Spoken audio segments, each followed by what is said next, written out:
So we're diving into something pretty intense today, a perspective that really challenges maybe common ideas about freedom and happiness. Yeah, it really does. It presents this view that many people aren't just facing challenges, but are actually living in a state of profound spiritual bondage. And often they don't even realize it. Exactly. A state so deep that, according to this view, it actually dictates their problems, their entire outlook, even their, well, ultimate fate. And we're drawing this directly from source material, specifically excerpts from Lecture 2 of a series called Understanding the Non-Believer's Fate. Right. And this lecture isn't just, a general discussion.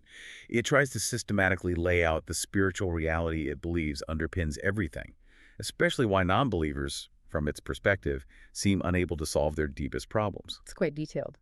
So our mission here is basically to guide you through this specific material. We're going to unpack the core concepts, the maybe surprising insights, and definitely some challenging ideas presented in these lecture notes. The goal is purely to help you understand exactly what this lecture says.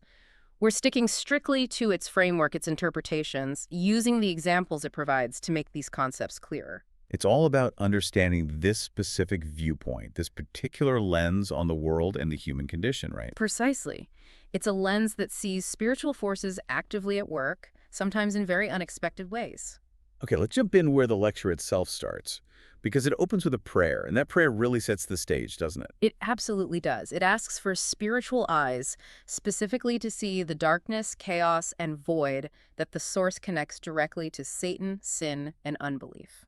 That tells you right away where the focus is. It's not primarily looking at, say, psychology or sociology as the root cause. No. The foundation is deeply spiritual. It posits this underlying reality of Satan, sin, and unbelief creating this state of darkness. It's asking for a particular kind of spiritual sight, a different way of perceiving things, just to grasp its basic premise. And to build that understanding, the lecture goes right back to the beginning. It talks about the original man, referencing Genesis. Yeah, Genesis 1, God creating humanity in his image, giving them life. And Genesis 2, where God breathes the breath of life into Adam. And the source interprets that breath of life in a very specific way. It does. It sees it as the ability to know God, not just biological existence, but the actual capacity for a relationship, a conscious connection with the Creator. And it also mentions Genesis 2.1819 about dominion. Right. God didn't just give life and spirit. He gave authority, dominion. They were meant to rule in the garden, partner with God. It emphasizes this initial state was one of complete blessing. Life, spirit, relationship, rule, everything provided. This is presented as the original, the fundamental state for humanity. But then things changed. Genesis 2.17, the covenant about the tree of the knowledge of good and evil, God's warning, if you eat this, you will surely die. And the lecture frames this not as just some arbitrary rule, but as a protection. Exactly, like a necessary boundary, a stop sign almost, meant to safeguard the relationship with God, ensuring they acknowledged him as creator and authority. But then there's this background problem the source introduces, drawing from Revelation 12. Yeah, the fall of Satan. An angel who in this view wanted to be like God rebelled, took a third of the angels with him, and was cast out, becoming, according to the source, the ruler of this world, bringing darkness. So you have this perfect creation, a simple protective rule, and then this powerful, hostile spiritual force, Satan, now active in the world. And the temptation in Genesis 3 becomes the critical point where these collide, the serpent, the tree. And crucially, the source emphasizes that the core issue wasn't just eating the fruit itself, it was what came before it. Unbelief, that's the key, according to this lecture. Unbelief in God's word. Choosing to believe the serpent's lie over God's direct command. And that unbelief led to the act of sin, eating the fruit. Yes. And that, the source claims, is how humanity became completely seized by Satan. This state, defined by being unable to solve the problems of unbelief, sin, and Satan, is what the lecture calls the fundamental problem. And those stuck in this state are the non-believers it's described. Exactly. It links the original fall directly and inescapably to the present condition of those without salvation, defining it as this inherited state of sin, separation from God, and being under Satan's control due to that first act of unbelief. So that's the foundation the whole lecture builds on. This fundamental problem isn't just abstract. It has real, inevitable consequences. That's the next major point. This fundamental problem leads directly to what the source calls 12 different fates, or spiritual states. And these aren't just, bad luck or personality flaws. They're seen as the necessary outcomes. The unavoidable results of being in that spiritual condition, according to this perspective. Okay, this is where it starts getting really specific, tying these fates to different parts of the Bible. The first layer goes back to Genesis, right? Chapters 3, 6, and 11. Right. Genesis 3 is the original sin we just talked about, the inherited problem you're born with, the one you can't fix yourself. It's the basic spiritual defect. Then Genesis 6, the Nephilim. This is where the interpretation gets, well, pretty stark. It does. The source defines Nephilim as one who fell from above, and it draws a direct line from that term, straight to Satan. Yeah, roughly to Satan. Yeah.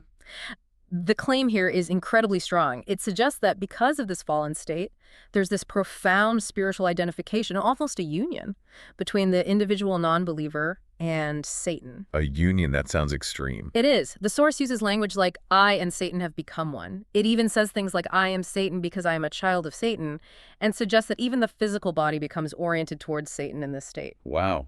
Okay. How does it explain that connection, saying the body is Satan? It uses an analogy, a seesaw. Imagine physical or worldly strength on one side, focusing on success, power, the body, and spirituality on the other. The source claims that if the worldly side is way up for a non-believer, the spiritual side is necessarily down, connected to Satan. So it's about orientation, being completely focused on me, my physical body, the world. That's the idea. That this total focus on the self and the material world is the expression of being connected to Satan in this state. It's not just being influenced, but a fundamental orientation. Okay. And how does Genesis 11, Babel, fit in? That's presented as the individual problem, the power of Babel. It represents the state playing out, being centered on yourself, on physical things, trying to build your own kingdom, your own success apart from God. Like building your own tower to reach heaven. Exactly. And the source says this inevitably leads to hitting roadblocks, facing repetitive, periodic problems. You strive, you build, but you keep hitting this invisible ceiling, this limit. And there's an anecdote the lecture uses here about someone hitting the limit. Yes, about a woman who had a background in shamanism, joined the church, but then left. When she left, according to the source, she poured everything into me, my things, the world. And she was very successful financially for a while. She thought she was doing great on her own. Right. But then she started hitting these repetitive and periodic problems. Things kept going wrong, barriers she couldn't overcome. It apparently got so bad she shaved her head in despair, faced financial ruin. And that's what brought her back. According to the story, yes. Hitting that absolute limit, that point of impossibility, made her confront the reality of this Babel state and return to the church. So these first three, Genesis 3, 6, 11, they paint a picture of the core state. Born in sin, spiritually identified with Satan in this deep way, focused solely on the self and the world, and doomed to hit these limits. That's the foundation. And the lecture argues this internal state has to manifest outwardly in spiritual practices. This leads to the second layer of fates, connected to Acts chapters 13, 16, and 19. Because they're separated from God and seized by Satan. They inevitably look elsewhere for spiritual answers or power, which, according to the source, leads them straight into idol worship, religion, and superstition. And the source is quite specific about why people turn to idols, isn't it? It's not seen positively. Not at all. It claims the motivation is primarily fear. Fear of disaster, fear of the unknown, needing shamans or fortune tellers to pick lucky days, tell them what to avoid. It's driven by anxiety, not gratitude. Exodus 20, about not making idols, is referenced here. And it directly links this to demonic activity. Yes, strongly. It cites 1 Corinthians 10, the sacrifices of pagans are offered to demons, not to God. So from this viewpoint, these practices aren't harmless cultural expressions. They're seen as a direct engagement with demonic forces, reinforcing the spiritual bondage. This is where the lecture brings in those real-world examples, including the political figures. We need to tread carefully here, just reporting the source's view. Absolutely. We're purely relaying the lecture's interpretation, not making any political statement ourselves. It discusses former Korean presidents Yoon Suk-yeol and Lee Jae-myung. Right. How does it apply the framework to them? Well, with President Yoon, it points to things like perceived connections with shamanism, the fact that he and the First Lady apparently met through a Buddhist monk in a temple, and describes their family backgrounds as having roots in idol worship, according to the source's assessment. Okay. And Lee Jae-myung.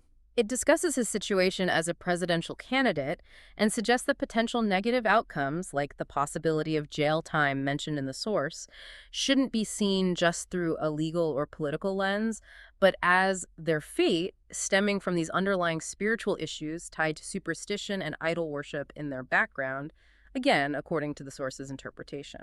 So it's interpreting political events and personal histories through this very specific spiritual framework of fate and idol worship. Yes. And what's really striking is the broader claim about national destiny. The source argues that you might think electing a certain leader will bring prosperity or disaster, maybe even communism. But the source says that's not the fundamental driver. No. It claims the nation's fate isn't really changed by the president. It's determined by the underlying spiritual state of the people, specifically because they are, in its words, trapped in 6 states of non-believers. The politics are seen as a symptom, not the root cause. That's a huge claim that national outcomes are governed more by these unseen spiritual dynamics than by policy or leadership. Right. And it uses these examples to illustrate that, always reminding us it's the source's lens. Exactly. Which brings us directly to those 6 states, the specific conditions that define the non-believer, according to this lecture, flowing from the fundamental problem and the 12 fates. Okay, let's break down these 6 states. What's the first one? State number 1 is dead in transgressions and sins, referencing Ephesians 2.1. And the source clarifies dead here doesn't mean no spirit at all. Right. It means the spirit is dead towards God. Exactly. Closed off, unresponsive, like a limb that's lost all feeling. It's spiritually numb to God. And this state, the source says, means they are inevitably dragged to hell. Okay. State 2. Being a child slave of Satan. This draws on John 8.44, where Jesus says some belong to their father, the devil, and also Ephesians 2.2. They're described as literally children of the devil, following the ways of this world and the spiritual powers ruling it. So regardless of how good or successful they seem outwardly, The source makes the blunt claim they belong to Satan's kingdom. It's a statement about fundamental spiritual allegiance, not outward behavior. third state. Serving idols cursed. This loops back to Exodus 20 and 1 Corinthians 10. It reiterates the fear-driven idol worship, sacrifices to demons, but it adds this strong element of a generational curse. A curse affecting descendants. Yeah, the source claims it can impact families down to the 4th or 5th generation, directly linking it to demonic entanglement through idol worship. It's presented as a spiritual inheritance of bondage. What's the fourth state? Gratifying fleshly cravings, deserving wrath, from Ephesians 2.3. Here, the focus is on being driven by sinful human desires and thoughts, which reflects their separation from God. And because of this inherent state and the actions that flow from it, they are described as being, by nature, deserving of wrath. So it's not just about specific bad actions, Yeah. but their fundamental spiritual status. That's the perspective, yes. 5th state is weary and heavily burdened, referencing Matthew 11.28. This highlights the futility of trying to find solutions or peace from within this spiritual state. Meaning, even if they try really hard to be happy, diligent, kind. They still encounter problems they simply cannot solve. They're burdened by spiritual issues manifesting in ways that are beyond their human ability to fix, leaving them weary and burdened despite their efforts. And the final state, number 6. This involves judgment after death held generational inheritance. It cites Hebrews 9.27, after death comes judgment. For those in this state, that judgment leads to hell. And it brings back the generational aspect. Yes, the idea that problems repeat, a spiritual inheritance. The source uses that really potent, chilling example from Matthew 27, the crucifixion scene. Where the crowd says, his blood is on us and on our children. Exactly. The source directly links that historical statement to centuries of subsequent suffering in Jewish history periods without a homeland, events like the Holocaust, interpreting it as a profound, real-world example of this principle of spiritual consequence being passed down through generations. Wow, that's interpreting history through a very specific theological lens. Extremely specific. So these 6 states, combined with the 12 fates, form this comprehensive picture of the non-believer's condition, not just bad luck, but necessary consequences of that fundamental separation from God and seizure by Satan, according to the lecture. It's a complete system trying to explain all human struggle outside of salvation.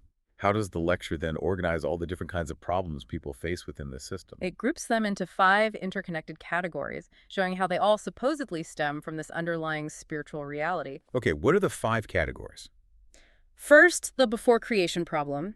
These are issues rooted in things that happened even before the person was born, like traces of ancestral idol worship or background spiritual issues in the family line, things they inherit, essentially. Second, The fundamental problem itself, that core Genesis 3 issue, separation from God, and what the source calls Satan's 100% involvement in the non-believer's life. This is seen as the absolute root, third category. the long-standing problem. These are the issues tied to Acts 13, 16, 19, the idol worship, religion, superstition that people turn to because of the fundamental problem, which just digs a hole deeper, so to speak. Fourth is the family line problem. What does that cover? This includes the person's specific background, maybe scars from parents, but also this really striking concept the source calls fate unity. Fate unity, what does that mean? It's this idea that people within the same family line or spiritual background can share a kind of collective spiritual destiny or vulnerability. Problems tied to that shared fate can manifest periodically, sometimes affecting multiple members. That sounds quite deterministic. Does the source give an example of this fate unity? It gives a very powerful and, frankly, quite disturbing one. The Jeju airline crash. The plane crash. Yeah. How does that illustrate fate unity? The lecture claims, and again, this is purely the source's interpretation, that the 179 people who died on that flight on December 29th weren't just randomly on the same plane. It posits they all shared one fate unity to die that specific day because of their shared spiritual background or connection. That shared fate, it argues, is why they were all gathered together on that flight. That's a very heavy interpretation, applying this concept of shared spiritual fate to a specific tragedy like that. It is. It's used as a dramatic illustration of how this family line problem, this inherited spiritual background and fate unity, can allegedly manifest in major, seemingly coincidental events. Okay. And the fifth category of problems. The individual problem. These are the personal struggles, conflicts, and issues someone faces in their own life. But the source views these not as isolated events, but as the direct result of this whole tremendous spiritual background, the other four categories feeding into their personal experience. So every problem, big or small, personal or collective, is traced back through these categories to the fundamental spiritual state. That's the framework. It aims to be all-encompassing. And this leads to a really interesting contrast the source highlights. The difference between how non-believers think about their lives and what the source claims is the reality of their situation. The perception versus the alleged reality of bondage. There's another anecdote here, isn't there, about a cafe customer. Yes, a CEO, apparently very successful, driven, who was a regular customer. The source describes him as a maniac for traveling. He'd work incredibly hard, make a lot of money, then just take off on these extensive trips all over the world. And he saw this as freedom. Completely. He apparently boasted about it, saying he wasn't bound by things like church or routine. He perceived himself as living a totally free life. But the lecture offered a different take. A very different one. It argued his constant travel wasn't freedom at all, but maybe a symptom of a deeper issue, a mental struggle perhaps, or a spiritual void he was desperately trying to fill by constantly moving, constantly seeking. So from the source's view, he wasn't free, he was actually bound. Bound by this restlessness, bound here and there by Satan, driven but never satisfied, even though his perception was one of total liberty. What happened to him in the story? According to the anecdote, he eventually hit a wall. Major financial failures, serious health issues, everything collapsed. And it was only then, at rock bottom, having experienced the failure of his perceived free life, that he supposedly became open to hearing and accepting the gospel. So the source uses this to show how hitting those limits can expose the underlying bondage that wasn't obvious before. Exactly. It suggests that sometimes only failure can break through the illusion of self-sufficiency and freedom. How does the source explain how Satan maintains this control, this bondage, especially when people might be trying to be good or religious? It references Matthew 12, where Jesus talks about binding the strong man to plunder his house. The source interprets the strong man as darkness or Satan, and non-believers as being fundamentally seized by this strong man. And what about religion? Doesn't that help break free? Not according to this lecture. In fact, it makes a rather controversial claim that religion can actually make things worse. It might make the house, the person's spiritual state, look clean on the outside, maybe through rituals or morality. Like sweeping the house clean. Right.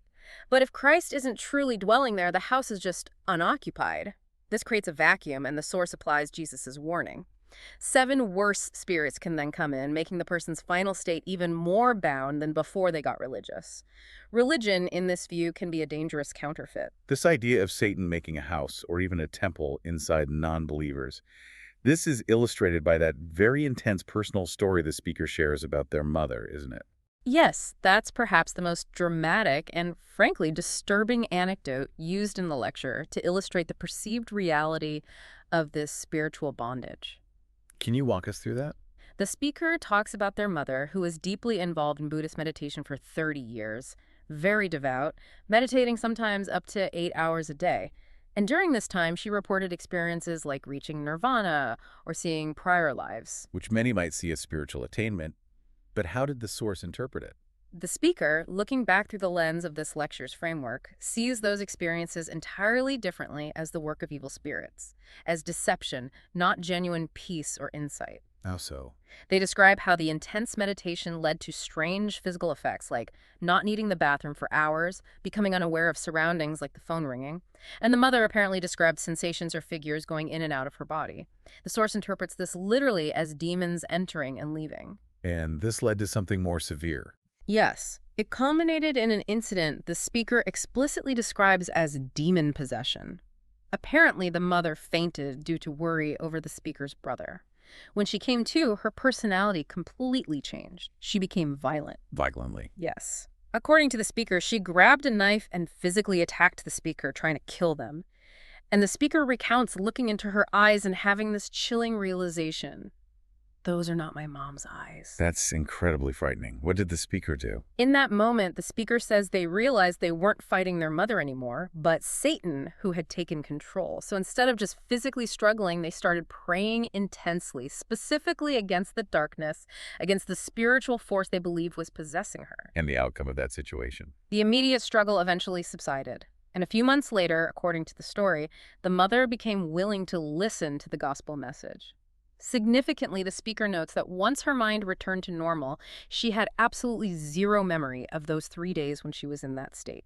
And the lecture uses this extreme story to prove its point about the non-believer state. Exactly. It's presented as powerful firsthand evidence of the reality of non-believers, demonstrating Satan making a house, setting up a spiritual border through practices like idol worship, and building an idol or temple inside the person through these states of bondage. It's meant to show this isn't just theoretical, it's a tangible, terrifying reality from this perspective. It's certainly a visceral example to drive home the lecture's core claims about the depth and reality of this alleged spiritual bondage. It underscores the seriousness and the perceived danger of the state it's describing. And all of this background, all these descriptions of the non-believer state, leads to a crucial point the lecture really hammers home, right? The importance of realizing this state. Yes. Critically, realizing it not just as a description of other people, but as your own former state, even if you were raised in the church. Why is that realization so important, according to the source? The argument is fundamental. You cannot truly grasp the meaning of the gospel or understand why salvation is so desperately needed unless you first recognize the depth of the pit you were saved from. You have to see the bondage to appreciate the liberation. It creates a clear dividing line in how people view salvation. Absolutely. If you genuinely grasp this reality of sin, Satan, and bondage, the source claims, then regardless of your current life situation, rich or poor, healthy or sick, you would confess that the gospel, salvation through Christ, is absolutely everything, the only answer. But if you don't grasp it, even if you're a believer, then the source suggests you might still fall into things like grumbling, complaining about difficulties, or even becoming prideful about your saved status. It compares this to the Israelites in the desert saved from Egypt, but constantly complaining because they hadn't fully grasped the horror they'd escaped or the miracle of their deliverance. and this applies even within the church community. The lecture mentions examples like elite disciples or successful professionals. Yes, it points to people like this Liz from LA figure, or lay leaders who are professors, doctors, lawyers, people who seem outwardly successful, moral, intelligent, people other churches might value highly. But the source sees a potential problem there. A huge potential problem. It argues that if these individuals haven't truly gone through the cross, meaning they haven't confronted the reality of their own deep sinfulness and the spiritual state they were rescued from, according to this framework, then their very righteousness, their logic, their high standards, their pride Can actually become a barrier. can actually stop the gospel. It becomes an obstacle because they haven't seen their absolute need for it. Their outward respectability hides an unchanged inner state from this perspective. So good character isn't enough if it's not rooted in this deep awareness of sin and former bondage. That's the claim. They might be living according to worldly logic and standards, not spiritual reality. The source suggests this is why sometimes such respected individuals might later leave the church or even turn against the movement. It's not a sudden change, but something that was there all along. From this viewpoint, yes. It's the original imprint of Genesis 3, 6, and 11, never having been truly dealt with or changed. The pastors or leaders around them might not have had the spiritual eyes to discern it. When a conflict arises, when the gospel's demands clash with their pride or worldview, their underlying state takes precedence. This really highlights how the source sees Satan working, even among those who seem to be believers. Yeah, it argues Satan is constantly active, even in this place, meaning the church gathering.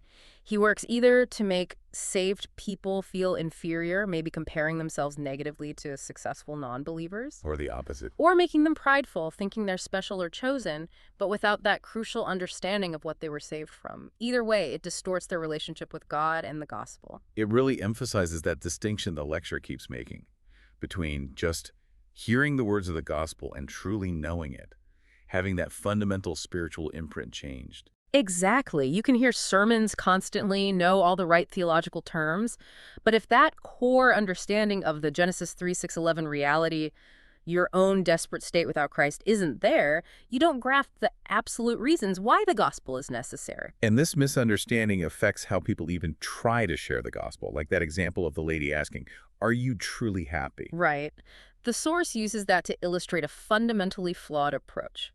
Starting with a non-believer's definition of happiness or gospel, which is usually just about feeling good or having problems solved, misses the point entirely. Because if the non-believer says, "Yeah, I'm happy, things are good," then what? Then, according to this view, you have nothing essential to offer them. You can't share the real gospel liberation from sin, Satan, hell, the fundamental problem, because you started from their superficial standard.